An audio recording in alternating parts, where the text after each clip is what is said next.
네, YTN 뉴스라이더 이어서 정치권 이슈 짚어보겠습니다. 임경빈 시사평론가와 함께합니다. 안녕하십니까? 안녕하십니까? 예. 자, 저희가 오늘 한일 정상회담 관련해서 얘기를 계속하고 있는데 일단 여야 평가에 대해서 좀 짚어보겠습니다. 여야 각각의 그 평가가 온도차가 큰데 좀 포인트를 짚어보면 어떤 차이가 있습니까? 뭐 일단 이제 민주당 입장에서는 그동안 제시했었던 이제 기준선을 넘지 못했다라는 이제 판단을 하는 것 같습니다. 그래서 굴욕 외교라고까지 지금 평가를 하고 있는데 아무래도 이제 기시다 총리가 직접적으로 역사 문제에 대해서 이제 사과나 반성 입장을 표명하지는 않았고 뭐 개인적인 차원이라는 정도에 지금 그쳐 있기 때문에 그것도 이제 그때에 고생하셨던 분들의 뭐 안타깝다 뭐 이런 정도의 표현이기 때문에 충분하지 못하다라는 판단을 한 것 같고요. 이제 국민의힘 입장에서는 당연히 지금 어떤 그 윤석열 정부의 전체적인 외교 기조에 찬성하는 쪽이기 때문에 이렇게 이제 민주당에서 대놓고 무조건 반대만 하는 것만으로는 충분하지 않다. 또 이렇게 해서 이 갈등을 하고 있는 국면입니다. 근데 다만 좀 저도 아쉬운 것이 이제 기시다 총리가 어떻게 보면 국내의 정치 상황을 고려했을 때는 나름대로의 용기를 낸 거는 맞습니다. 일본의 상황을 고려했을 때 그렇습니다. 왜냐하면 이제 기시다 총리 같은 경우도 지금 자민당 집권당 내에서 다수파가 아니기 때문에 소위 아베파의 눈치를 볼 수밖에 없는 상황이고 그래서 이제 기존 뭐 행정부, 기존 정부의 입장을 계승한다, 역사적 입장을 계승한다라는 표현 이외에 별도로 표현을 한 것 자체는 나름대로의 용기를 낸 것 이거는 맞는데 그럼에도 불구하고 그 이제 어떤 가해자로서의 역사 인식 그래서 뭐 이 강제로 동원을 한 것, 불법성 문제 이런 것들에 대해서는 전혀 인정을 하지 않은 상태를 유지하게 된 것만은 사실이기 때문에 그런 측면에서는 지금 야당의 지적도 일리가 있다. 그 부분을 좀 이제 우리 정부도 좀 고려할 필요는 있을 것 같습니다. 오늘 기시다 총리가 한일 의원 연맹과 면담도 한다고 하고 저희도 이제 앞서서 그거 분위기를 좀 전해드렸는데 민주당도 이제 참여를 한다고 합니다. 뭔가 과거사에 대한 뭐 사과라든가 이런 걸 요구할 수도 있을까? 좀 어떤 분위기 예상해 볼 수 있을까요? 그러니까 처음에는 이제 민주당도 참여하는 거를 조심스러워했는데 주말 지나면서 결론적으로는 이제 윤호중 의원이 이제 참석해가지고 발언하는 쪽으로 가닥을 잡은 것 같아요. 근데 이제 그렇게 된 배경은 지난번 3월에 윤석열 대통령이 일본에 갔을 때 야당 대표를 포함한 의원단하고 면담했던 풍경을 좀 생각해 보시면 어떤 취지일지를 좀 짐작할 수 있을 것 같습니다. 그때 이제 일본의 제1야당이 이제 입헌민주당인데 입헌민주당의 이즈미 겐타 대표가 와서 윤석열 대통령한테 우리 정부 입장에서는 답변하기가 좀 까다로운 문제들, 뭐 일본 초계기 사건이라든지 아니면 뭐 이제 평화의 소녀상 이전 문제라든지 이런 거를 직접적으로 거론을 했다는 거예요. 그리고 심지어 이제 이즈미 겐타 대표 같은 경우는 면담 끝나고 나와가지고 자기네 일본 기자들하고 간담회를 가지면서 그 얘기를 내가 윤석열 대통령한테 요구했다. 이렇게 또 직접적으로 밝혔습니다. 그걸 통해서 국내에서 갖고 있는 문제 의식을 어떻게 상대국 정상한테 전달했는지를 강조했었기 때문에 아마 우리 민주당에서도 그런 방식을 취하지 않을까 싶습니다. 뭐 기시다 총리한테 뭐 오염수 문제라든지 아니면 이제 역사인식 문제라든지 이런 까다로운 문제를 질의하고 우리가 이런 야당으로서의 역할을 했다라는 부분을 이제 강조하지 않을까 그렇게 보여집니다. 자, 어제 발언에서 이제 뭐 했다고 평가되는 부분에 대해서 이제 야당으로서 민주당이 좀 더 구체적인 답변을 요구한다거나 그렇습니다. 그리고 원전 오염수 관련해서 이제 시찰단이 가기로 했는데 이게 검증 역할을 할 수 있는 거냐 뭐 이런 부분에 대해서 물어볼 수 있겠다. 직접적으로 그런 질문을 할 수 있을 것 같고요. 그러니까 이번 정상회담 뭐 오늘 이제 마무리가 됩니다만은 전체적으로 봤을 때는 좀 아쉬운 면들이 좀 있어요. 그러니까 워낙에 좀 급하게 추진이 되다 보니까 우리 입장에서 충분히 준비한 상태로 이제 일본 기시다 총리를 이제 맞이했는가. 왜냐하면 역사인식 문제에 있어서는 우리가 조금 더 진전된 입장을 끌어내는 게 사실 필요했거든요. 지금 윤석열 정부가 추진하고 있는 일본에 대한 외교적 입장이라는 것이 우리 국민들한테서 충분한 이해를 지금 획득한 상태에서 그 탄탄한 기반 위에서 진행되는 게 아니기 때문에 이럴 경우에 문제는 2015년, 16년 어간에 있었던 박근혜 정부의 외교적 패착들 위안부 합의 문제와 관련된 패착들이 반복될 위험이 있다. 그러니까 뭐 이 정부가 일방적으로 추진하고 국민들이 납득하지 못한 어떤 외교 정책이라는 거는 시간이 지나면 이게 뒤집힐 위험이 있기 때문에 일본 국내에서도 그 부분을 윤석열 정부에게 우려하고 있는 거거든요. 그러려면 우리 국민을 설득하는 충분한 과정, 이제 그런 과정을 정부가 거칠 필요가 있다는 거를 이번 정상회담을 통해서 좀 알게 되는 측면이 있었던 것 같습니다. 그 지지율을 보면 지금 이제 30%대 지지율을 나타내고 있는데 윤석열 대통령 이제 직무수행 평가 관련해서요. 그 한일 정상회담이 지지율에 그 미칠 영향 어떻게 좀 전망해 볼 수 있을까요? 지난주 이제 금요일 어간에 나온 여론조사를 보면 한미 정상회담은 어느 정도 좀 긍정적 영향을 미친 걸로 평가를 받습니다. 이제 아마 이번 한일 정상회담 같은 경우는 성과 자체가 뭐 크지는 않습니다만 이게 외형적인 측면과 내실 측면을 좀 갈라서 구분을 해보자면 지지율을 제고하는 데는 어느 정도 약간이라도 좀 도움이 될 가능성이 좀 있을 것 같아요. 한미 정상회담 같은 경우도 그 해당 그 갤럽 여론조사 내용을 보면 정상회담에 대한 평가 자체는 거의 5대5 정도로 이제 갈라져 있었는데, 예. 근데 사실 5대5가 되면 윤석열 정부 입장에서는 플러스가 됩니다. 워낙 지지율이 이제 30%대에 지금 갇혀 있는 상황이다 보니까 예. 5대5로만 끌어올려도 어느 정도 지지율에 이제 도움이 되는 거거든요. 이번에도 마찬가지입니다. 외형적으로 봤을 때는 한일의 어떤 셔틀 외교가 이제 복원이 되고, 그리고 기시다 총리가 약간이라도 진전된 입장을 조금 밝히고 이제 이런 것들이 지지층을 결집하는 데 있어서는 재료가 될 가능성이 있다. 그럼에도 불구하고 모든 국민들이 다 납득할 수 있을 만한 충분한 진전을 이룬 건 또 아니기 때문에 그 지지율 제고 효과도 한계가 있을 거는 또 분명하다. 예. 두 가지 측면을 봐야 될 것 같습니다. 예. 기시다 총리의 과거사 관련된 발언이라든가, 그러니까 이전보다는 좀 진전된 거 아니냐 이렇게 평가가 나오는 부분이 좀 지지율을 제고하는데 영향을 줄 수도 있다. 그렇습니다. 예, 알겠습니다. 앞으로 한일 정상회담 관련된 여론의 평가도 좀 지켜보겠습니다. 지금까지 어제 있었던 한일 정상회담 평가 관련해서 얘기를 좀 해봤고요. 자, 이번엔 국회로 가보겠습니다. 관련 키워드 보여주시죠. 네, 버티기 대 밀어내기. 자, 누구를 얘기하는 건가 봤더니 국민의힘의 김재원 태영호 최고위원의 윤리위 징계가 오늘 그 결과가 나올 것으로 보입니다. 네. 예. 근데 지금 분위기가 당에서는 조금 잦은 사퇴했으면 뭐 이런 분위기입니까? 그러니까 최고위원 자리에서 좀 가능하면 자진 사퇴했으면 좋겠다. 이거를 뭐 별도의 지도부 그 루트를 통해 가지고 뭐 당사자들한테도 여러 차례 좀 얘기를 한 모양이에요. 근데 지금 당사자들은 강경하게 사퇴할 수 없다라는 입장을 밝힌 걸로 지금 보이고, 예. 특히 뭐 지난주에 보시면 아시겠지만 이제 태영호 의원 같은 경우는 긴급 기자회견까지 자처해서 강경한 입장을 밝혔고, 주말 동안에는 이 녹취록이라든지 뭐 이런 어떤 이 의원실의 자료를 유출한 걸로 의심되는 이 보좌진을 또 고발하기도 했습니다. 예, 그러면 이제 아무래도 이제 예. 사퇴할 가능성이 좀 낮아 보이는 거죠. 그 부분을 좀 보면 일단 태영호 최고위원이 녹취 유출 관련해서 이제 수사 의뢰하겠다 이렇게 밝혔는데, 그러면서 동시에 또 했던 게 의원실에서 업무상 횡령이나 뭐 공무상 비밀 누설 등이 발생했다. 그러면서 관련 직원은 경찰에 고발 예정이라고 이렇게 밝혔습니다. 그러니까 녹취랑 이게 횡령이나 그 뒤에서 얘기했던 그런 의혹들이 뭐 연관되어 있는 건지 이 부분은 지금 알려진 건 없는데, 그러니까 같은 인물인지 이런 것도 지금 모르는 상황이잖아요. 그렇습니다. 예. 근데 어쨌든 태영호 최고위원이 굉장히 강경하게 이거 누군가 유출했다 이러면서 이제 색출을 해서 고발하겠다 이런 입장인 거고, 수사 의뢰하겠다는 입장인 거고, 그 외에 의원실 내에서 있었던 다른 사안에 대해서도 지금 고발 예정이다 이런 입장을 밝히고 있어서 이런 대응이 여론이나 아니면 국민의힘 내부 그 분위기엔 좀 어떤 영향을 미칠지 그것도 궁금해요. 뭐 솔직히 말하면 이제 여론에는 직접적인 영향을 미칠 수 있는 요소는 아니죠. 지금 이제 태영호 의원 입장에서는 이게 어떤 의도를 가지고 일어나는 일이다라는 이제 취지로 이런 것들을 추진을 하는 거거든요.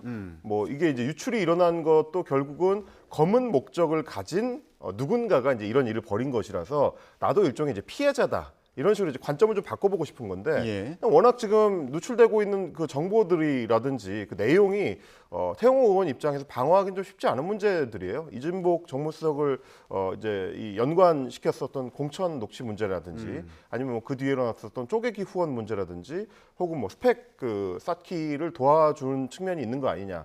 이제 이런 것들이 다 국민들이 봤을 때 얘는 의원실이 뭔가 좀 이렇게 부정한 목적을 가지고 돌아가는 측면들이 있었던 거 아니냐. 거기에 태영호 의원이 이제 책임이 있는 거 아니냐라는 생각을 좀 할 수밖에 없는 거라서, 예. 메신저를 공격한다고 해서 그 내용 자체가 좀 뒤집어지기는 좀 쉽지 않을 것 같다. 좀 그렇게 보여지는 측면이 있습니다. 예.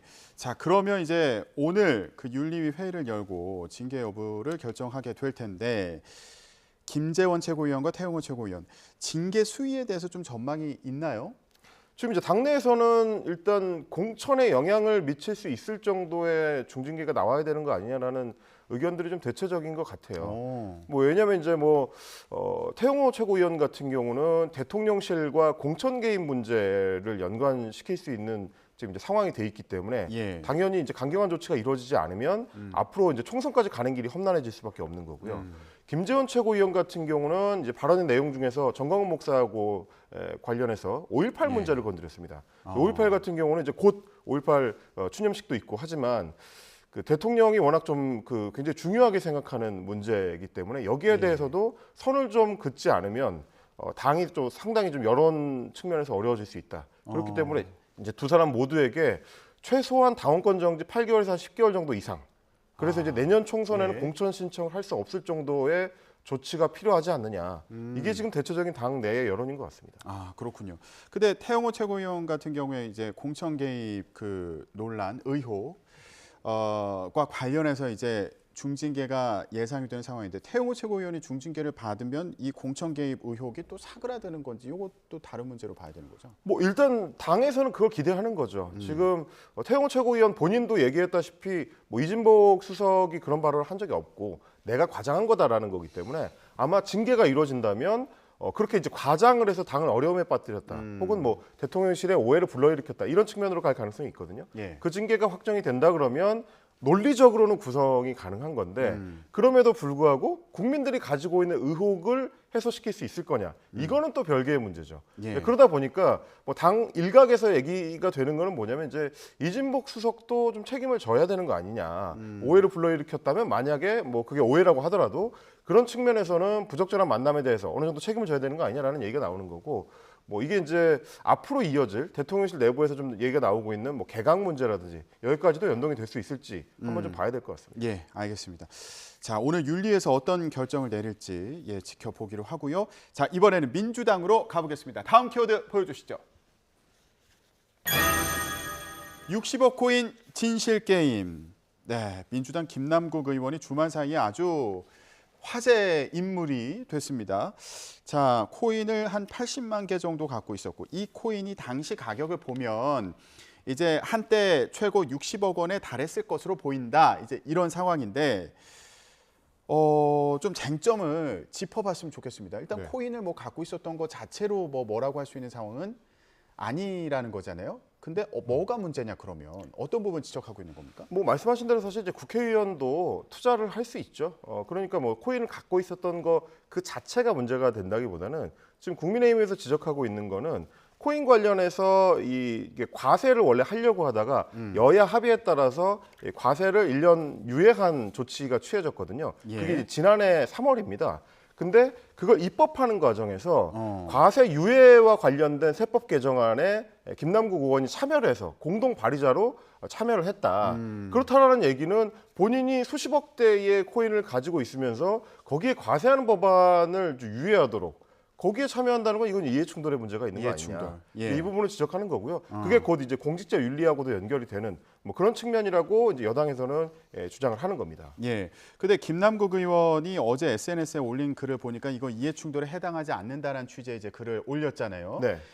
불특정 다수가 이제 대상이 되는 그런 법률 같은 경우에는 이제 이해충돌에 해당되지 않고 그렇습니다. 그러면서 했던 얘기가 다주택자가 종부세 완화하는 그 법안, 다주택자인 의원이 종부세를 완화하는 법안을 발의하거나 다자녀가 있는 의원이 다자녀 혜택과 관련된 법안을 발의하면 그거 이해 충돌이냐 뭐 이런 주장을 해서 이게 또 다른 논란을 불어일으킨 것 같아요. 그러니까 김남국 의원이 뭐 변호사 출신이라서 법리적으로 세밀하게 따지는 건지는 모르겠습니다만 이해 충돌 방지법에 위배가 되느냐 여부하고 국회의원으로서 이해 충돌의 소지가 있느냐는 조금 다른 문제인 것 같습니다.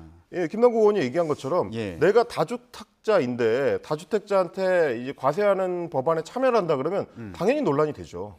뭐 그럴 경우에는 이해충돌의 소지가 있다라는 비판이 당연히 나올 수가 있을 거고 그거는 비판받아 마땅한 지점들이 있습니다. 그러니까 가능하면 피하는 게 공직자로서 이제 맞는 태도인 거고요. 김남국 의원도 마찬가지입니다. 본인이 코인을 가지고 있었다 그러면 과세를 유예하는 법안에 직접 참여할 필요가 있었느냐라는 거예요. 그러면서 이제 김남국 의원이 이제 추가로 해명한 건 뭐냐면 내가 이제 발의에 참여하긴 했지만 표결 때는 참여하지 않았다. 뭐 이렇게 얘기를 했습니다. 그러니까 찬성표를 던지지 않았다는 얘기일 건데 그러면 굳이 왜 발의를 했느냐라는 얘기가 연결이 되는 거예요. 아니 찬성 표결을 할 수도 없을 정도로 뭔가 문제가 있다라고 본인이 느꼈다면 발의에 참여할 필요가 없는 거죠. 또 한 가지는 뭐냐면 김남국 의원 말대로 그 당시에는 여야가 모두 그 과세 문제를 조금 미루자는데 사실상 거의 합의가 되는 상태였습니다. 그리고 해당 그 법안에 대해서도 민주당 내에서 발의자를 채우는데, 그러니까 10명 이상 발의에 참여해야지만 법안을 발의할 수 있으니까. 근데 그 발의자를 찾는 데에는 큰 무리가 없는 상태였거든요. 김남국 의원이 굳이 참여하지 않더라도 해당 법안이 발의가 가능하고 또 통과가 됐을 텐데 굳이 또 본인이 거기 참여할 이유가 있었느냐.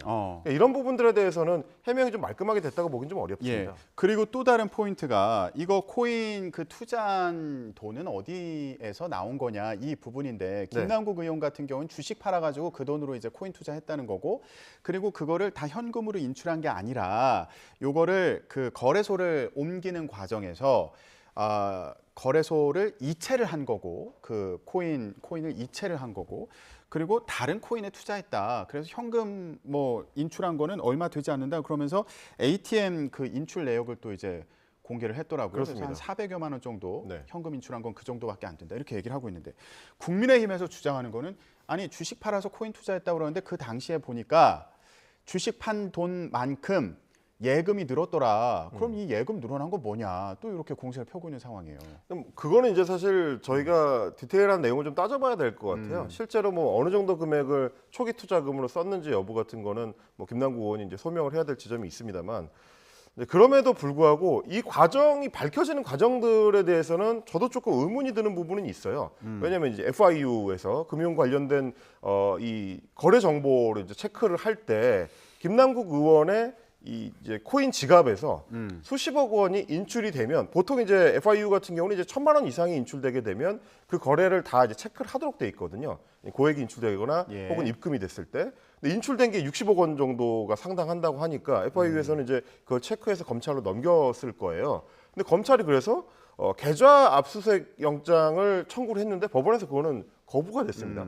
그렇다는 얘기는 그 당시 시점에서만 봤을 때 법원이 판단했을 때는 이게 위법성 소지가 있다고 보지는 않았던 건데 그러면 검찰은 지금 한 1년여 동안 이 관련된 내용을 가지고 있다가 이번에 이게 언론에 노출되게 된 거잖아요. 그럼 이게 과연 어떤 방식의 위법성이 있었는지가 같이 좀 검증이 돼야 그냥 단순히 이제 김남국 의원의 말처럼 이쪽에 있던 코인을 저쪽으로 옮기기만 한 거라면 그 자체가 위법성이 있다고 보긴 좀 어렵단 말이죠. 그러면 뭐 때문에 검찰에서 지금 어떤 이 수사를 여전히 이제 하고 있는 중인 건지 심지어 이제 압수수색 영장이 거절이 됐기 때문에 계좌 추적도 할 수 없는 상태인데 그러면 검찰은 어떤 지점이 위법성이 있다고 보는 건지 이런 디테일한 내용들이 조금 더 밝혀져야 이걸 가지고 우리가 따져볼 수 있는 거지 코인 투자 그 자체가 불법은 아니다. 그 부분을 좀 같이 봐야 될 것 같습니다. 자, 김남국 의원 같은 경우는 일부에서 이거 현금화해서 마치 대선 자금으로 사용한 것처럼 이제 주장을 하는 경우도 있는데 그거 아니다. 그렇죠. 이 부분에 대해서 설명하면서 지금 말씀하셨던 것처럼 이거 현금 인출한 거 아니라 이체해서 다른 코인에 투자를 했다 이제 이런 설명을 하고 있는 그러니까 이제 저희가 두 가지를 따져봐야 돼요. 김남국 의원이 법안 발의에 참여하는 거는 공직자 윤리 문제가 있을 수 있다. 이 부분을 지적을 해야 되는 건데 동시에 김남국 의원이 얘기한 것처럼 뭐 이준석 전 대표 같은 경우도 굉장히 적극적인 코인 투자자 중에 한 명이었고 관련해서 이제 국민의힘에서도 코인 투자에 대해서 죄악시하면 안 된다는 얘기를 그동안 쭉 해왔었기 때문에 현재까지 밝혀진 바로는 김남국 의원이 위법을 한 걸로 보이지는 않기 때문에 그러면 어떤 지점을 비판하는 건지를 좀 명확히 할 필요가 있다. 그래서 이제 이준석 전 대표 같은 경우는 처음에는 뭐 김남국 의원이 무슨 텔레그램 코인방, 뭐 리딩방 이런 데 참여했었다는 식으로 얘기를 했다가 말을 걷어들였거든요. 여기서 좀 꼬이는 측면이 있습니다. 그러니까 양쪽을 좀 갈라서 명확하게 비판을 해야 된다. 여당에도 그 부분을 좀 지적하고 싶습니다. 여당 같은 경우 이제 또 자금의 출처에 대해서 또 이거 밝히라. 이렇게 얘기를 하고 있는 상황이니까 그렇습니다. 김남국 의원 같은 경우 이제 입장을 밝힌다고 하니까요. 오늘쯤 입장을 밝히겠다고 했으니까 그 내용도 좀 들어보고 더 얘기 나누도록 하겠습니다. 네, 지금까지 임경빈 시사평론가와 함께 얘기 나눴습니다. 말씀 고맙습니다. 고맙습니다.